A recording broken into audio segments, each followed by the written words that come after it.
Alhamdulillah thumma alhamdulillah. Alhamdulillahilladzi bi ni'matihi tatimmus shalihat wa bi fadlihi tatanazzalul khairat wal barakat wa bi taufiqihi tatahaqqaqul maqasid wal ghayat.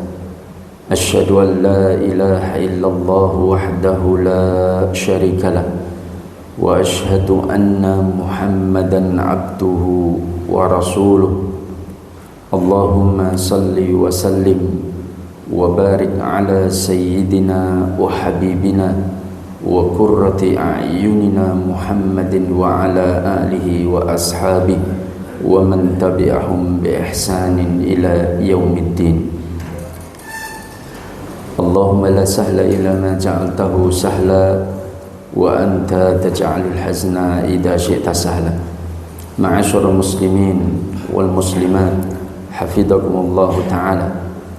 Alhamdulillah, pada kesempatan pagi yang cerah ini Allah tabaraka wa ta'ala memberikan kebaikan kepada kita dengan kita diberikan kekuatan untuk bisa melaksanakan kewajiban kita menegakkan salat atas perintah Allah tabaraka wa ta'ala sebagaimana Allah tabaraka wa ta'ala perintahkan di dalam surah Al-Kautsar, inna a'tainakal kautsar fasalli li rabbika wanhar. Allah tabaraka wa ta'ala menegaskan, inna a'tainak, sesungguhnya aku telah memberikan kepadamu, inna a'tainaka al-kautsar, aku telah memberikan kepadamu nikmat yang banyak. Al-Kautsar maknanya adalah nikmat yang banyak. Dan salah satu nikmat yang banyak yang Allah tabaraka wa ta'ala berikan kepada Rasulullah alaihi salatu wassalam adalah Haud Al-Kautsar, telaga Al-Kautsar. Maka dengan nikmat-nikmat yang banyak itu Allah perintahkan fasholli li rabbik, maka tegakkan salat karena Allah, wanhar, dan berkorbanlah juga karena Allah tabaraka wa ta'ala. Maka kita bagian dari rasa syukur kita kepada Allah atas nikmat yang Allah berikan kepada kita sehingga kita menegakkan salat. Maka jamaah dimuliakan Allah, pada kesempatan pagi hari ini ya, kita akan membahas tentang muamalah atau seputar udhiyah atau penyembelihan hewan kurban. Tadi sudah dibacakan oleh imam kita ya, tentang mimpi Nabi Ibrahim alaihissalam. Wahai anakku, inni ara fil manam anni adbahu. Wahai anakku, sesungguhnya aku melihat dalam mimpiku aku menyembelih engkau. Ya. Karena mimpi para anbiya ini adalah wahyu yang Allah tabaraka wa ta'ala perintahkan. Anni adbahuka, aku menyembelihmu. Maka bagaimana pendapat? Maka anaknya mengatakan, ya abatif alma tu'mar satajiduni insyaallah minas sabirin. Wahai ayahku, maka laksanakan apa yang Allah perintahkan, maka engkau mendapati aku termasuk orang-orang yang sabar. Ya. Kita kalau baca kisah ini ya, suatu perintah yang amat sangat tidak logis ya, menurut akal manusia. Bagaimana seorang manusia bernama ayah diperintahkan untuk menyembelih anaknya, dan bagaimana anak yang tahu akan disembelih bapaknya terus kemudian dimintai pendapat tentang perintah itu, dia mengatakan, ya abatif alma tu'mar, wahai ayahku, laksanakan apa yang diperintahkan Allah kepadamu. Gimana kalau terjadi perintah itu pada anak zaman sekarang?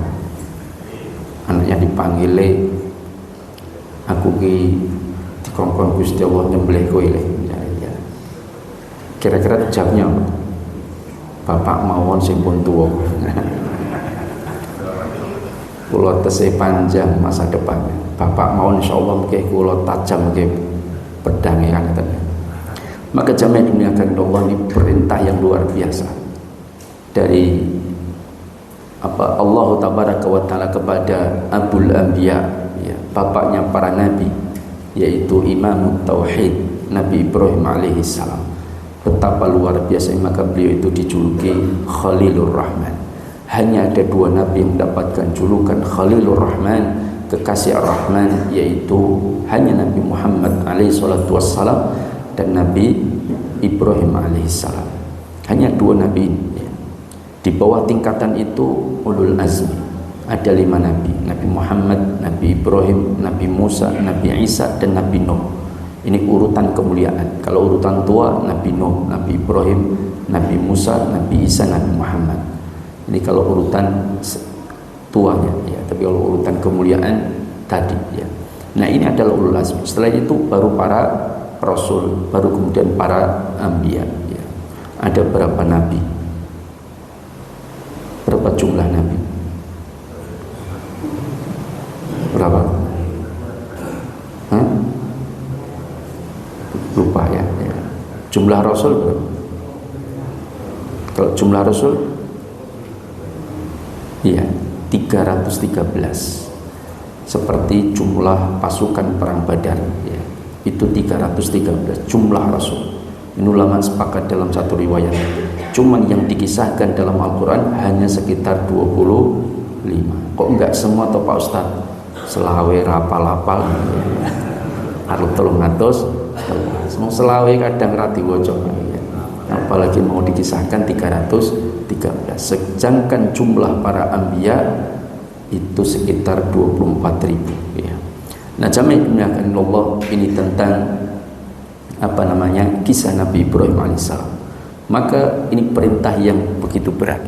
Maka oleh karena itulah insyaallah kita ini diperintahkan oleh Allah pada bulan Dzulhijjah ya, untuk melaksanakan udhiyah, penyembelihan hewan kurban ya. Yang ini merupakan bentuk kecintaan kita kepada Allah Tabaraka wa Ta'ala. Mau mendapatkan cinta Allah dengan berkorban seekor domba, kambing, biri-biri, atau sapi ataupun unta, silahkan sesuai dengan kemampuan masing-masing, dengan berupaya untuk maksimal menunjukkan rasa cinta kita kepada Allah. Apakah harta yang kita miliki lebih kita cintai daripada cinta kita kepada Allah Tabaraka wa Ta'ala? Sebagai bentuk rasa syukur kita atas semua nikmat-nikmat Allah. Inna a'tainakal kautsar, sesungguhnya aku telah memberikan kepadamu nikmat yang sangat banyak ya. Maka fasholli li rabbika wanhar, maka tegakkan solat dan berkorbanlah betul-betul karena Allah Tabaraka wa Ta'ala. Karena ayat ini menunjukkan, kata para ulama, di mana Allah mengingatkan kepada kita orang-orang yang menegakkan solat. Solat yang dimaksud solat secara umum dan solat secara khusus adalah Idul Adha atau solat Idul Adha, solat yang dikerjakan 2 rakaat di awal pagi hari ya, di waktu duha ya. Yang ini merupakan solat sunnah muakkadah, solat yang sangat ditekankan untuk dikerjakan. Nah, ini semua karena Allah. Begitu pula berkorban. Korban itu bukan bangga-banggaan dengan kambingnya untuk pamer dengan yang lain, tidak ya. Kambing si fulan besar, saya harus lebih besar, masa kalah. Kalau berlomba karena niat, karena untuk memberikan yang terbaik kepada Allah dan karena Allah, enggak ada masalah. Fastabiqul khairat, saling berlomba-lomba dalam kebaikan. Saya lebih besar lagi, tidak ada masalah, tapi niatnya mencari ridha Allah. Tapi kalau dia beli kambing yang besar, sapi yang besar, tapi hanya untuk ingin mendapatkan pujian dari masyarakat, bahwa kambingnya yang terbesar, bahwa sapinya yang terbesar, wah ini masalah. Karena Allah Tabaraka wa Ta'ala tidak menerima amal seorang hamba yang ditujukan untuk selain Allah Tabaraka wa Ta'ala. Maka sebab-sebab amal itu tidak diterima, kata para ulama, ada beberapa sebab. Satu, karena tidak beriman ya. Makanya iman ini menjadi syarat mutlak amal seseorang itu diterima.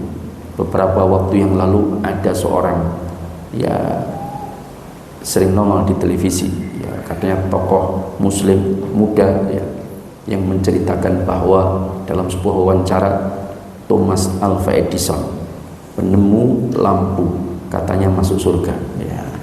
Dia nanti orang yang masuk surga. Kenapa? Amalnya banyak, lampu dipakai di mana-mana, masjid-masjid pakai lampu, tempat-tempat umum pakai lampu, masyarakat pakai lampu, para ulama belajar pakai lampu, maka amalnya begitu mengalir, begitu besar, ya. Dan dia akan masuk surga. Ini tidak benar, sebab siapapun yang tidak beriman itu amalnya tidak bermanfaat.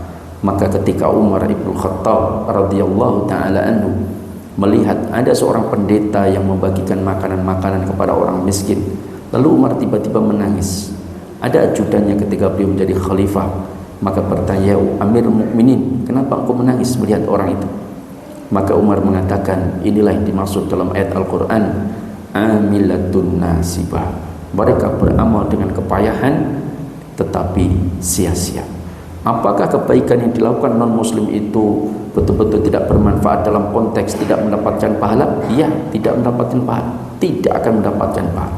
Hanya saja itu hanya mendapat bagian para ulama, itu hanya untuk menentukan tingkat derajat di mana dia di neraka. Semua non-muslim masuk neraka, iya, itu kuncinya memang, kunci masuk surga itu iman. Antara Abu Thalib yang menjadi bemper dakwah Rasulullah tapi tidak mau beriman, itu dikatakan dalam sebuah riwayat beliau siksaannya lebih ringan dari yang lain, tapi seringan-ringannya siksaan bara api diinjak dari api neraka itu otaknya sudah mendidih, ya, sudah umum, ya. Itu siksaan yang paling ringan yang harus diterima oleh orang-orang yang memang harus masuk neraka, dari orang-orang yang ringan.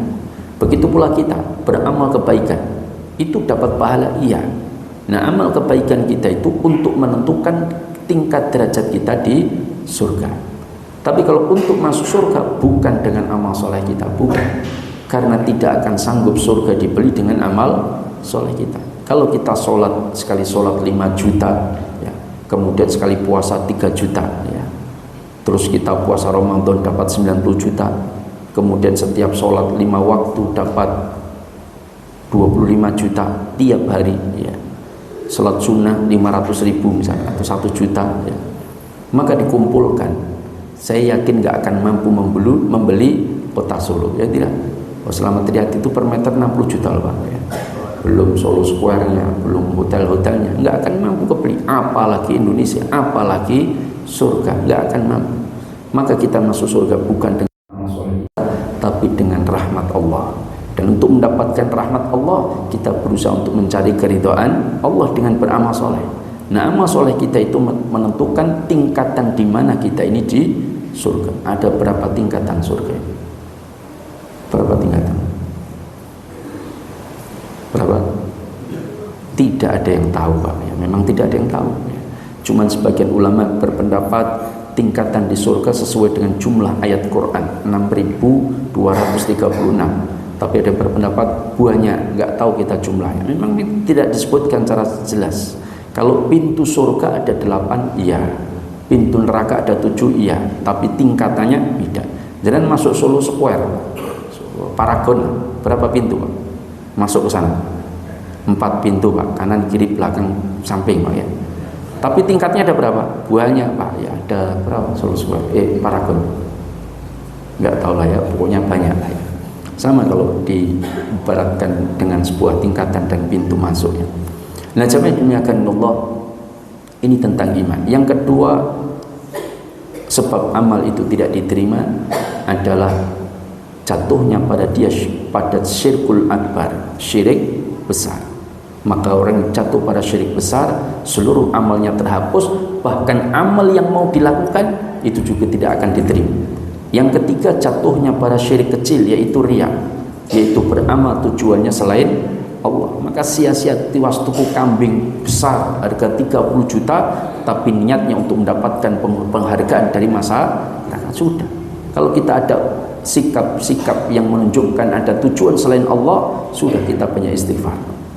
Kemudian yang keempat, kata para ulama, yang menyebabkan amal itu tidak diterima, yaitu terdapat harta haram yang digunakan untuk beramal, ya. Itu juga tidak akan diterima. Orang haji dengan harta haram tidak akan diterima. Saya itu pernah ngisi pengajian pulang haji. Ada bapak-bapak saya bilang, Ustaz, ngisi mat saya, oh ya, insya Allah pulang haji. Selesai kajian bubar, ngobrol lah saya dengan tuan rumah ini. Ustaz, Saya diledeki teman saya, katanya harta saya haram. Loh, dan jenengan hartanya haram dari mana? Saya peternak Ustaz. Oh ternak apa Pak? Babi. Ya, dengan bangganya babi. Loh kok ternak babi Pak? Lah kan yang haram memakannya Ustaz, saya enggak memakannya. Wah, Rasulullah itu sudah menegaskan Pak, innallaha idza harrama syai'an harrama tsaman. Allah itu jika mengharamkan sesuatu, maka Allah haramkan pula tsaman, harganya atau memperjual belikannya. Itu kaidah yang jelas ya. Berarti harta saya haram? Iya haram, tidak boleh.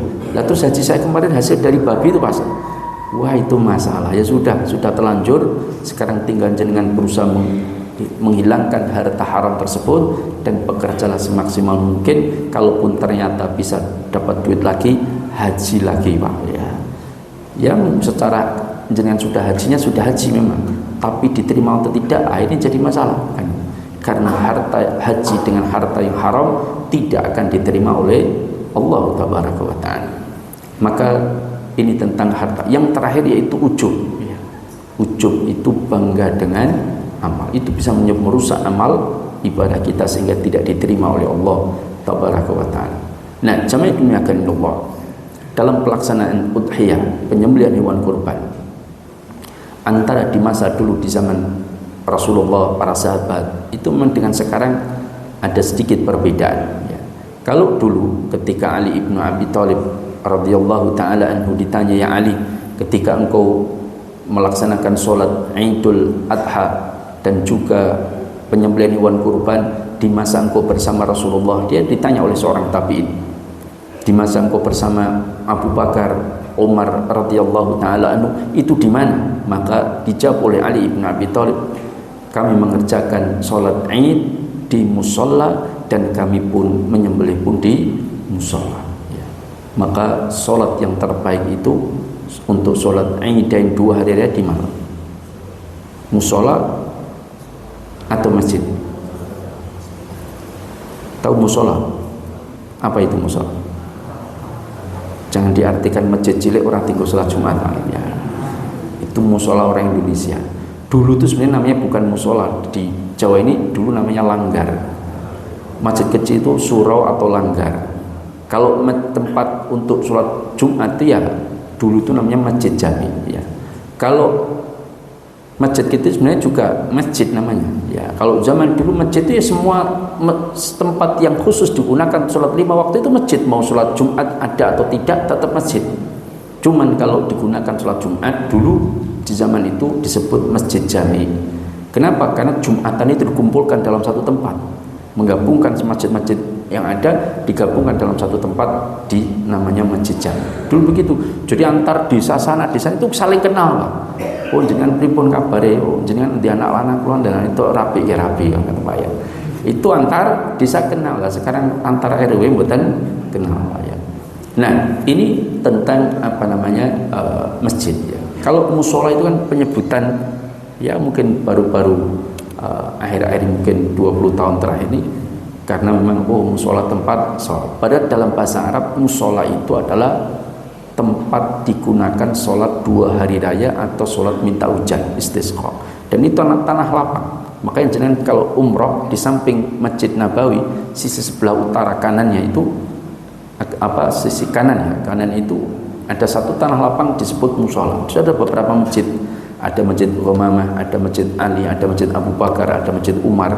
Nah masjid-masjid itu sebenarnya bukan dulunya ada masjid, nggak ada dulu. Itu cuma bangunan yang dibuat sebagai masjid, sebagai napak tilas. Itulah tempat imamnya Rasulullah, Masjid Umamah. Masjid Ali ya tempat imamnya Ali menjadi imam ketika sholat 2 hari raya. Abu Bakar juga sama, Umar juga sama. Nah ini di sana itu kalau untuk mengenang di Saudi itu untuk mengenang tempat bersejarah itu dibangun masjid ya, untuk tempat sholat ya. Tapi kalau di sini tugu Pak ya. Cuman tugu lilin pun meleleh ya. Sudah meleleh ya.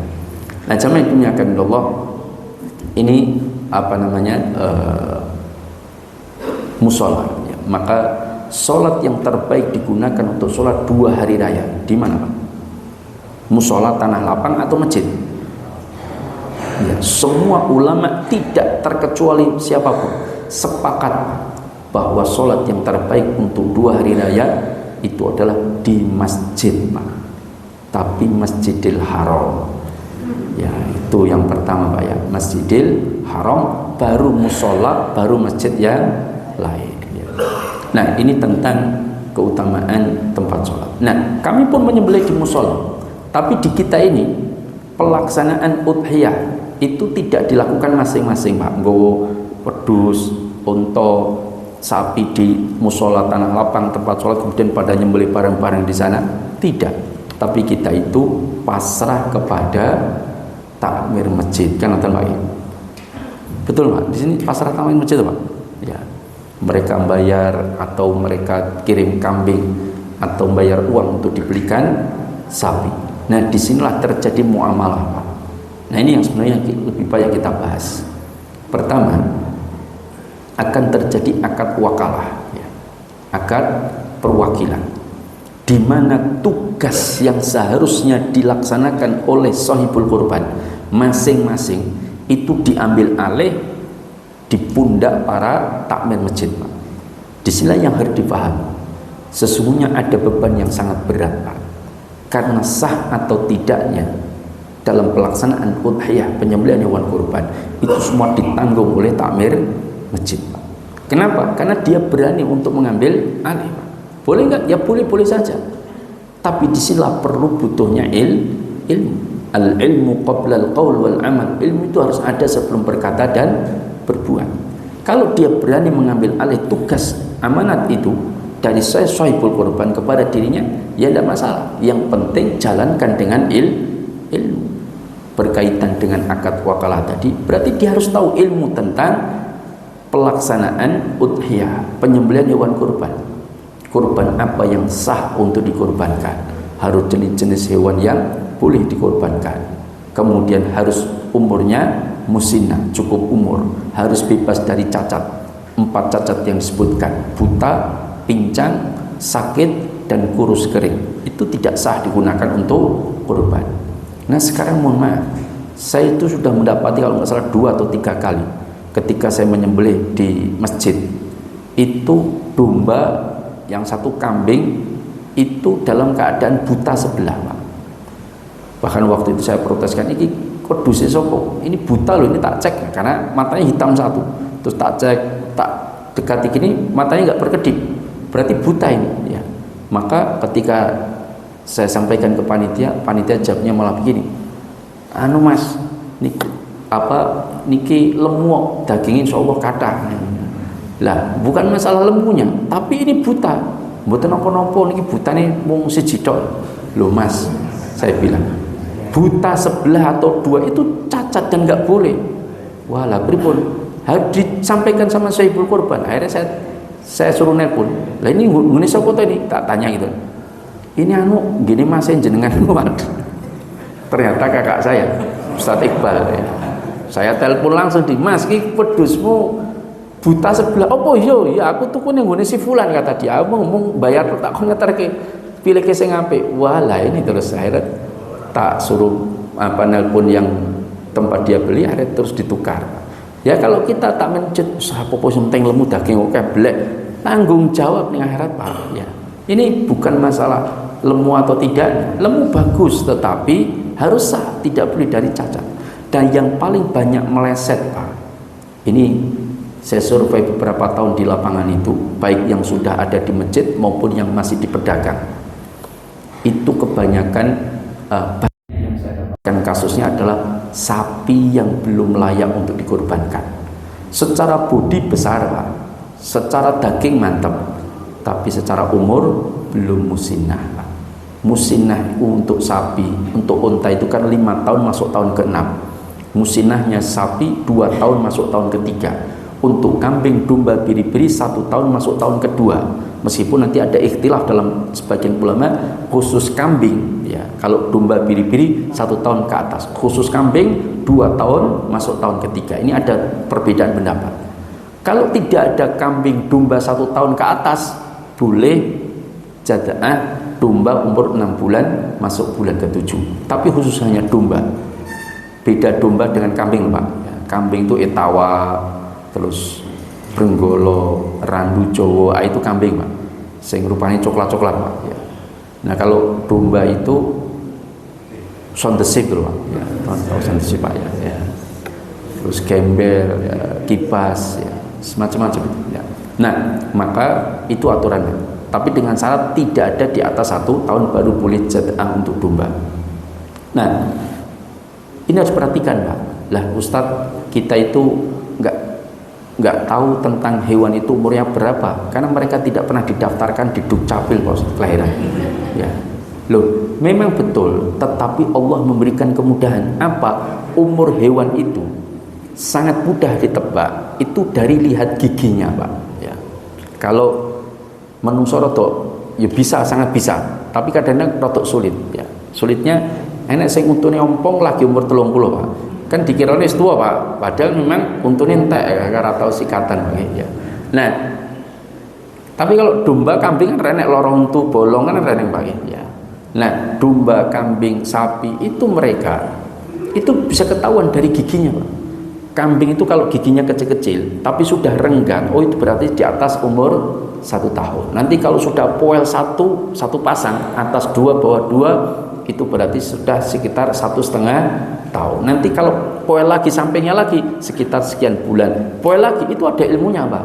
Sapi juga sama, unta pun juga sama ya.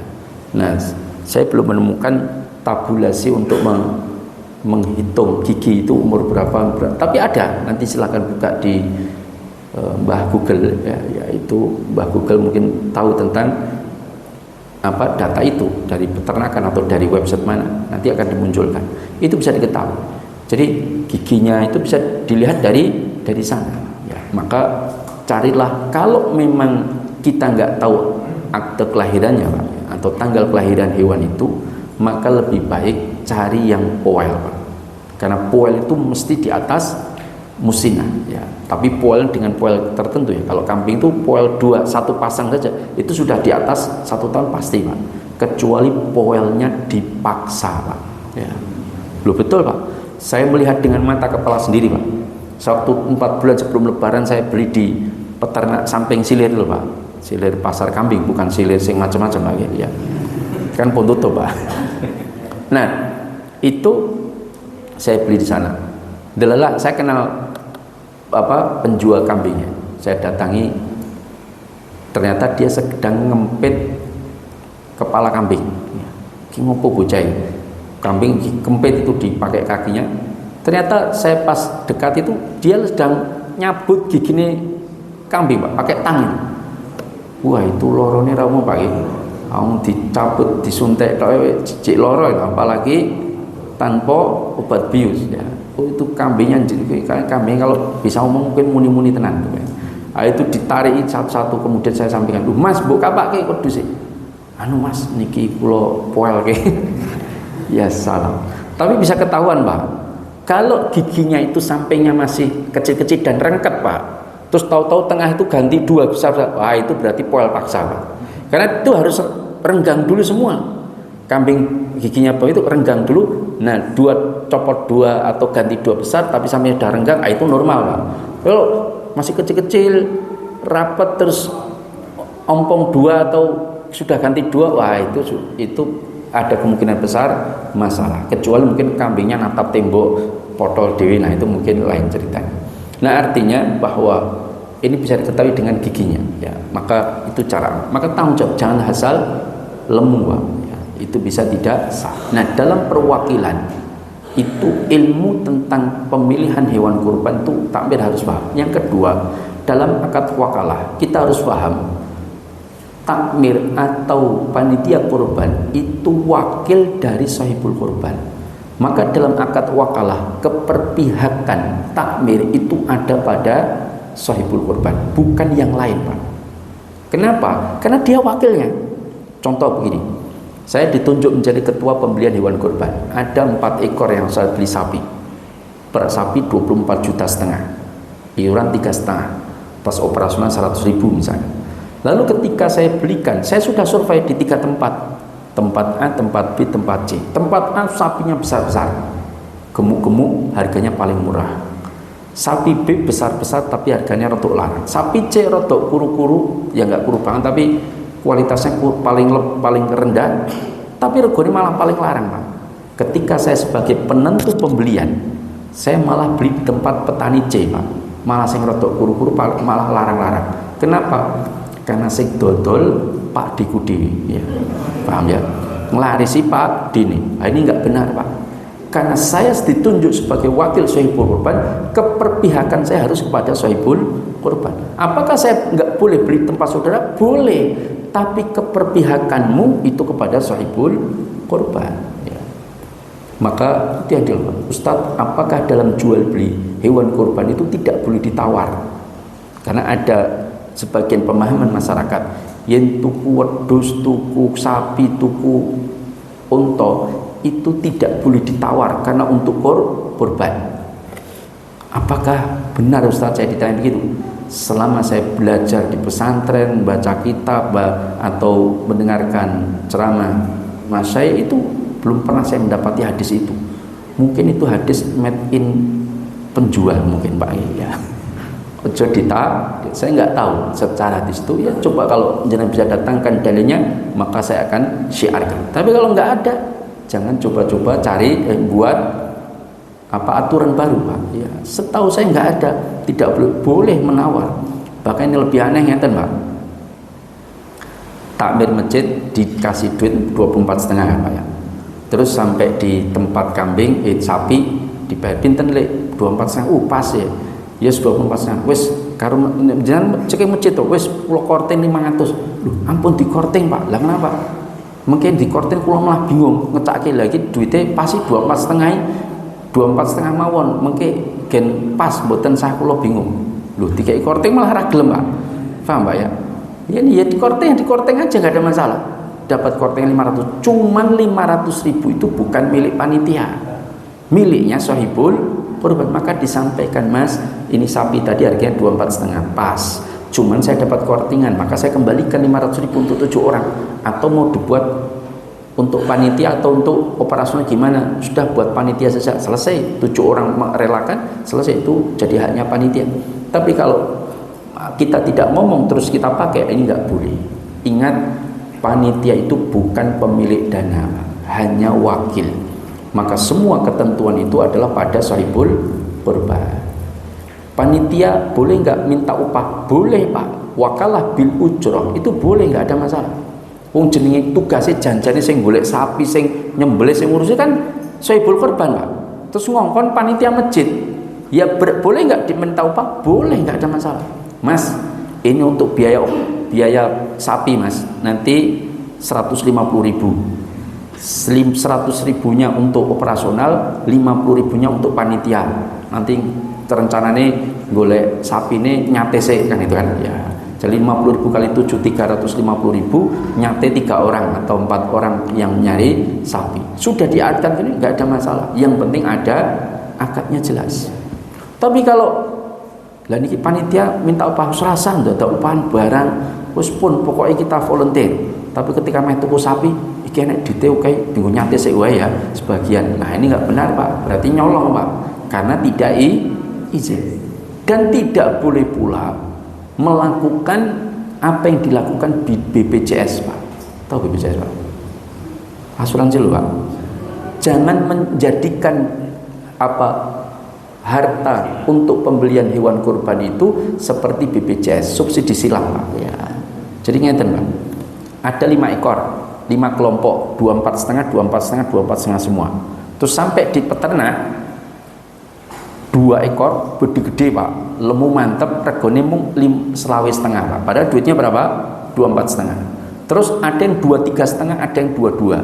Wis ngene wae, sebagian tokoke sing 25,5, sing sebagian 23,5. Kan sing 23,5 tuh rasa itu dienggo nomboki sing 25,5 kan kurang 1 yuta. Nanti sing 22 dienggo nomboki yang ini juga kurang 1,5. Engko yang cek nek sisa engko nggo pembubaran piknik wae kan itu ya. Wah, ini masalah. Ini tidak beringat. Panitia apapun yang mau dilakukan itu menjadi tindakan wakil dari sahibul korban. Dia hanya mewakili saja, maka ketentuannya sesuai dengan sahibul kurban. Nah, ini yang harus dipahami. Kemudian berkaitan dengan akad wadi'ah, yaitu titipan. Ada satu kasus, ada seorang ibu-ibu datang ke masjid, memberikan seekor domba, diserahkan ke masjid, dititipkan untuk dilakukan penyembelihan, lalu bayar uang operasional 100.000 untuk domba, malam diserahkan ke panitia itu dalam keadaan sehat walafiat dan dalam keadaan gembira, jalan-jalan terus kan bergembira. Nah, tetapi subuhnya Pak, ini kasusnya tahu, mati Pak. Sekarang jadi pertanyaan, siapa yang mengganti? Padahal diserahkan dalam keadaan sehat Pak. Siapa yang mengganti? Siapa yang menanggung resiko kematian itu? Pemilik kambing, sahibul kurban, 2 takmir masjid, atau yang bagian pemeliharaan Pak? Siapa yang tanggung jawab? Ini belum pernah terjadi di sini kan? Dan mudah-mudahan tidak terjadi. Siapa yang tanggung jawab? Pemilik Pak. Itu sepakat para ulama, pemilik. Sesuatu yang dititipkan, kalau dia bertambah atau berkembang, itu semua milik pemilik Pak.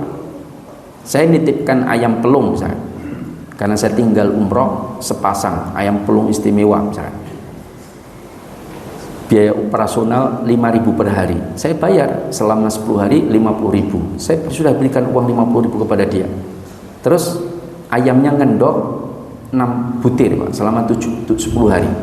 Nah, saya yang jadi pertanyaan, ini telurnya siapa? Telurnya siapa? Telurnya ayam Pak, betul Pak. Jadi kan, masa telurnya manusia? Telurnya ayam. Cuman siapa yang miliki? Nah, pemilik atau pemelihara ayam yang dititipi? Pemilik Pak, itu telurnya dia. Maka kalau ayam itu mati pada sudah dipelihara dengan baik, mati juga, itu bukan salahnya pemilik. Jangan minta ganti, nggak boleh Pak. Mungkin ngendok dari pemilik, yang mati kon ngijoli sing dititipi, wah itu apa semuanya. Maka nggak bisa. Sesuatu yang dititipkan kecuali atas kelalaian yang dititipi Pak.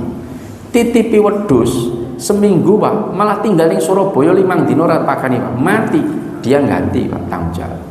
Mas niki kambing kula nggih Mas, oh nggih kula tampi Bu, diiket ning samping pinggir masjid, delalah pinggirnya jurang Pak ya.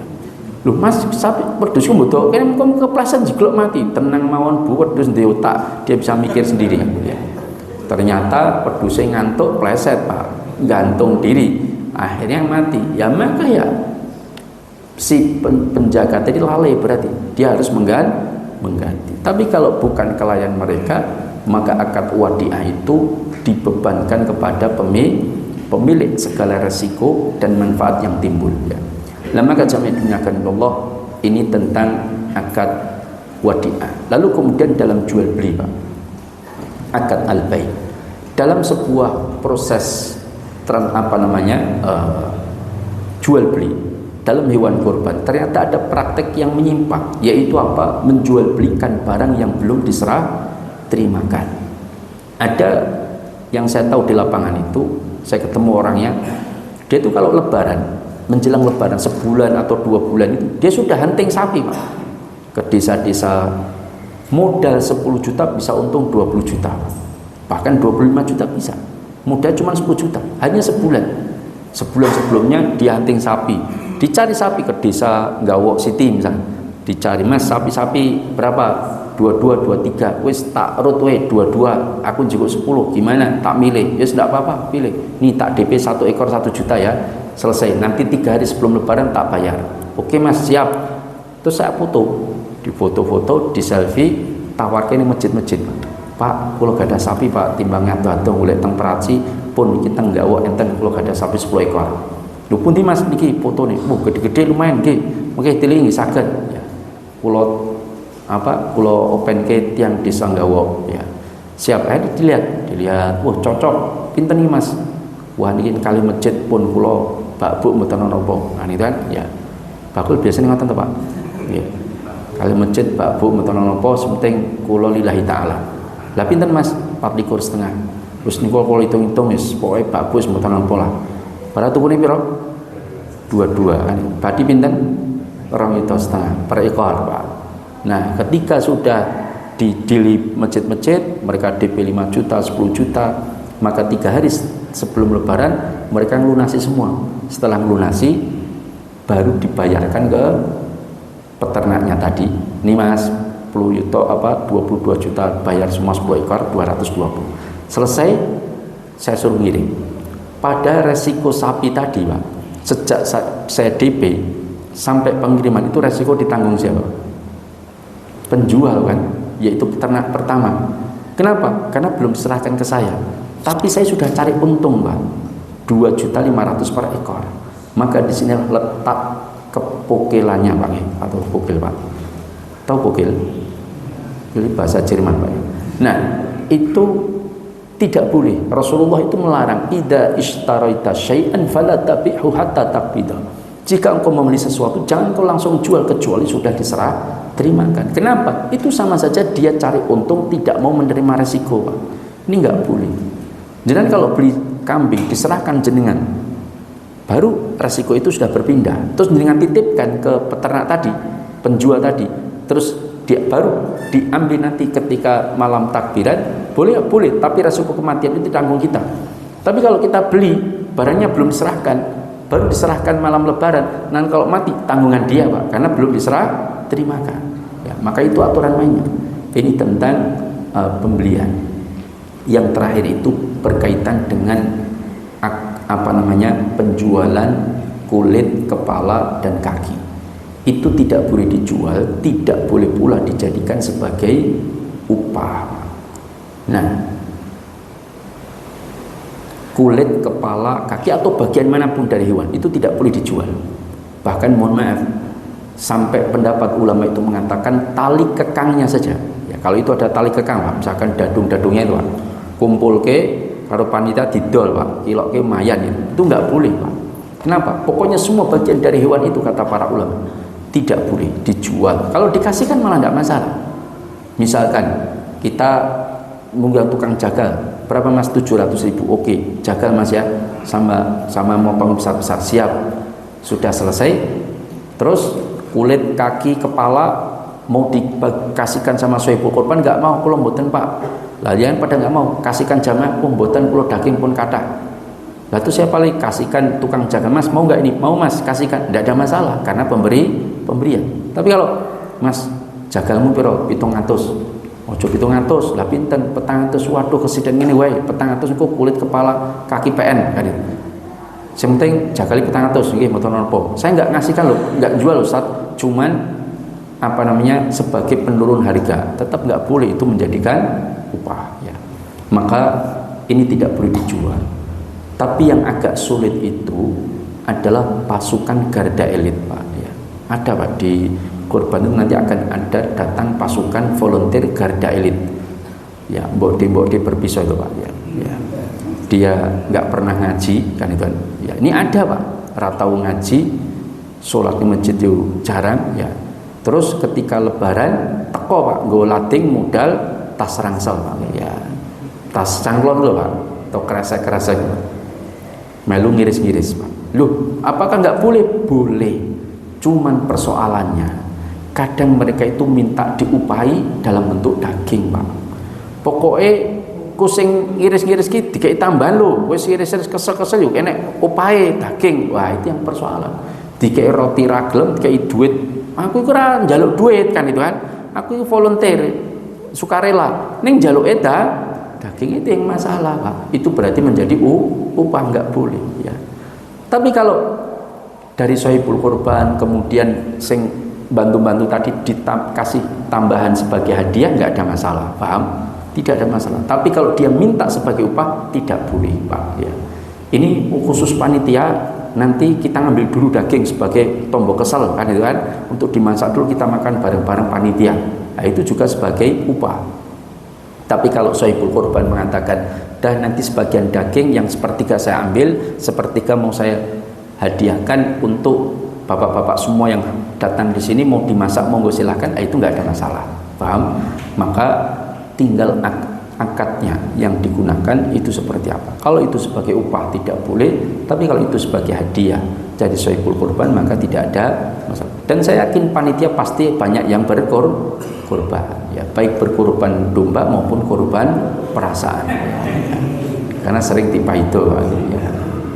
Maka butuh sabar, ya. Ini tentang apa namanya, karena begini, mohon maaf, ini ada satu masjid Pak, saya nggak sebutkan masjid itu masjidnya bagus Pak, lumayan besar, tapi masjid itu berada di sekitar kampung yang mohon maaf secara ekonomi itu agak bawah Pak. Jadi ketika masjid ini melaksanakan Idul Adha, sapi itu kadang ada 12, kadang ada yang 8, kadang 9. Itu banyak masyarakat bawah itu pada datang Pak. Ya terutama mbok-mbok tadi yang berpisau tadi, garda volunteer khusus, ya. Itu datang.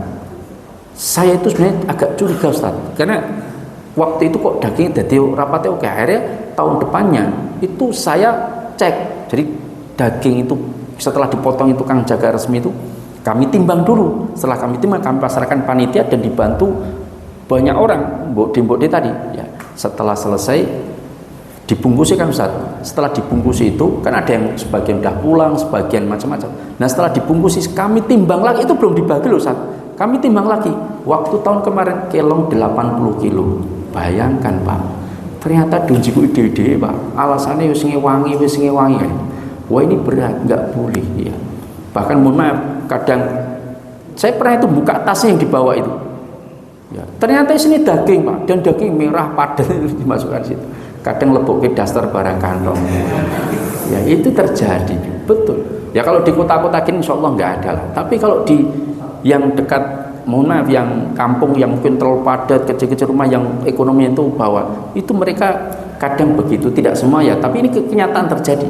Masjidnya nggak jauh dari sini Pak, nggak lebih dari 2 kilo Pak. Ya. Nah, saya nggak sebutkan masjidnya, tapi itu kenyataan Pak. Ya. Sampai takmir masjid kulo janjane wegah Pak Ustaz dadi panitia ini. Soalnya niku kulo mau tanggung jawab. Ya jenengan tanggung jawab lah, harus ingatkan. Diingatkan malah kulo diunek-unekin. Mau daging mau kayak semene jaluk semene ora itu kan itu kan. Mengke Bu mengke dibagi, mengke dicaosi, mengke tenang mawon. Ya siki aku selak mulai nggowo. Ya sudah nggowo sak. Ya ini dagingnya banyak banget kan itu kan. Wong 11 ekor, 9 ekor kan banyak Pak. Ya tapi begitulah ya, namanya masyarakat. Ya maka inilah pinter-pinternya panitia mengedukasi mereka. Bukan kita nggak boleh jenengan tetap dikasih Pak. Tentu Sohibul Kurban juga mungkin memberikan perhatian. Oh jenengan bantu dikasih hadiah tambah itu nggak ada masalah. Tapi bukan sebagai upah, dan jangan minta upah kan itu kan. Tenang mawon daging. Oh, kadang-kadang buka kulkas mat lebok ke daging tahun ini, tahun kemarin aja kadang-kadang masih ada ini nonton Pak. Ya. Ada yang begitu Pak. Ada Pak. Maka ini yang harus kita perhatikan. Barangkali ini yang bisa saya sampaikan, mudah-mudahan bermanfaat. Barangkali kalau ada yang bertanya saya persilahkan. Kalau enggak ada, mari kita pulang Pak. Ya. Ada? Ada, mau silakan. Waalaikumsalam warahmatullahi wabarakatuh.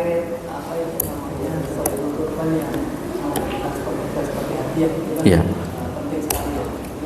Ada sohibul kurban yang dia pokoknya apa, dia pasrah berdoa itu nggak tahu akadnya apa, yang penting diserahkan. Iya. Dia nggak tahu terkait nanti bagiannya macam-macam ya. Akan memberikan secara operasional teknis itu kan nanti teknis di lapangan.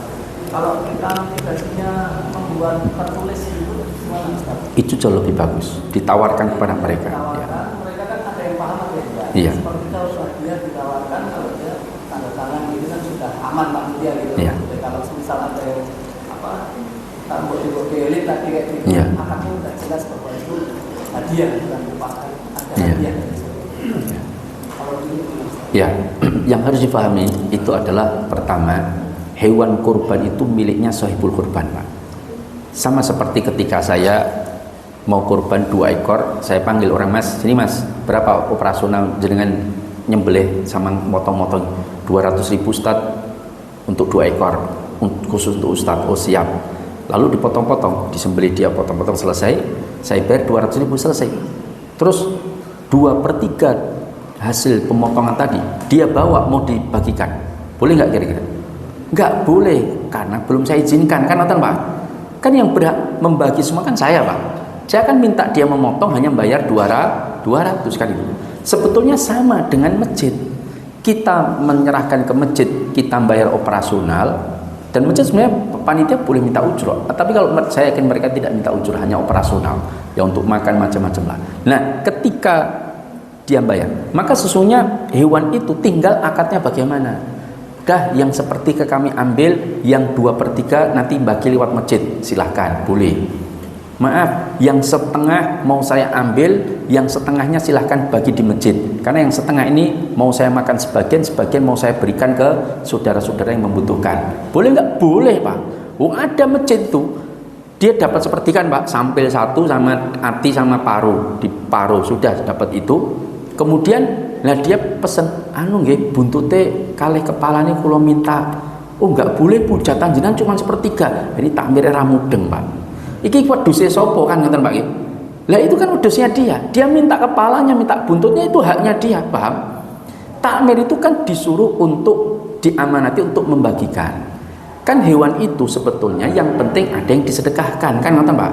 Kecuali kalau wis kurban melu masjid dijalui operasional ra gelem terus rampung dijaluk kabeh dipangan sak keluarga. Nah, itu perlu dikorbankan, Pak. Artinya itu enggak pas, tapi kalau dia minta bagian tertentu untuk dia, ya nggak ada masalah Pak. Bahkan mohon maaf ya, misalkan saya tahu ada masjid, misalkan Baitur Rahim itu Nur Rahim, kemudian nyembelih, saya bilang Mas Rian, saya titip dong, mumpung jaganya banyak itu, banyak yang nganggur itu, jaga jalan-jalan bayar mahal-mahal, lebih baik bantu kambing saya, maka saya bawa kambing ke sini biar dia potongi, sembelih, potongi rampung, biaya operasional bisa untuk masjid kan. Dah Ustaz 150, oke, 150 saya bayar. Setelah selesai saya tak pulang, saya bagikan di pondok dan desa saya. Boleh nggak? Boleh Pak, nggak ada masalah. Sama seperti itu yang harus dipahami Pak. Artinya hewan itu miliknya Sahibul Kurban, ya terserah dia mau. Nah kalau nanti diakatkan Bu, nanti hewan kurban yang seperti kan nanti kita hadiahkan ke siapa, sebagian kita sedekahkan, sebagian nanti kirim jenengan gimana sepertiga. Oh enggak apa-apa ya, selesai, enggak ada masalah ya. Tapi kalau nanti dia minta nyun saya nggih kula nyun torpedone misalkan ya kasih saja, meskipun ada bagian-bagian hewan tertentu yang sebagian ulama tidak menyukai ya. Wallahu taala a'lam bissawab. Ada yang lain? Monggo. Waalaikumsalam warahmatullahi wabarakatuh. Berkaitan dengan cerita Garda elit. Oke, ya. Garda volunteer. Ya. Itu yang kadang-kadang mereka punya kesepakatan. Iya. Itu hukumnya gimana? Tanggung jawab takmir? Ya, kalau mereka tidak diketahui takmir berlepas diri Pak, enggak, insya Allah enggak ada masalah. Yang dosa dia Pak. Misalnya sudah beritahu, ampun jika piyambak lubu, pokoknya mungkin dibagi tenang mawon etoke kata kan itu kan. Nah, ternyata masih nyempetke juga Pak. Lah itu takmir enggak tahu, itu takmir insya Allah tidak berdosa.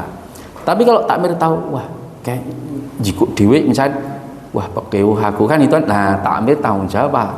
Karena dia yang punya kewenangan ya.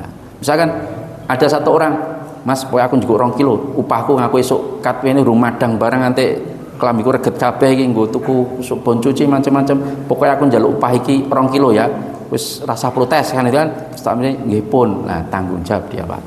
Karena tahu Pak, tapi kalau di luar pengetahuan takmir sudah diingatkan nekat, wong jenenge wong jiko ikan yo pinter-pinter Pak nggih. Ya.